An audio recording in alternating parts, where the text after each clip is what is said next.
So what we got here, we got a three-phase house and a multi-phase hot water system, or a multi-phase off-peak. In this case, the multi-phase is being used as two phases. So I just want to go through the control wiring. The power wiring is the same from your fuse, from your MPD, in your meter, out your meter, to the customer's contactor is for the power. Out of the customer's contactor, it goes up to the customer's main switch. The control wiring, this is where everyone gets confused with it. It's pretty straightforward. So what we have here is, we come from the terminal in between A phase here, this little terminal up here. We come out of here, it's our line side to our 2 amp circuit breaker. So that's that wire there. It's the line side of our 2 amp circuit breaker, which is here.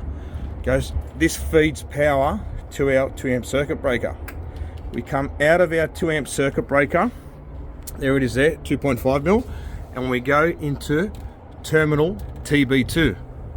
This is from the load side of our 2 amp circuit breaker. So we're going from here up to there. We're coming out of our 2 amp circuit breaker into our TB2. Out of our TB2, it's called terminal TB2. Out of here, we're going to our customer's coil. Goes directly to the A1. This is the customer's coil here. The customer has to have a coil for you to do this, or a contactor. So we're going into A1 of the customer's contactor out of our TB2. Our A2 of the customer's contactor goes directly to the service or meter neutral link. So pretty straightforward. We go out of our meter over here. This gives us power to our 2 amp circuit breaker. Out of our 2 amp circuit breaker into our dry contacts, which is open or closed. This gets switched remotely.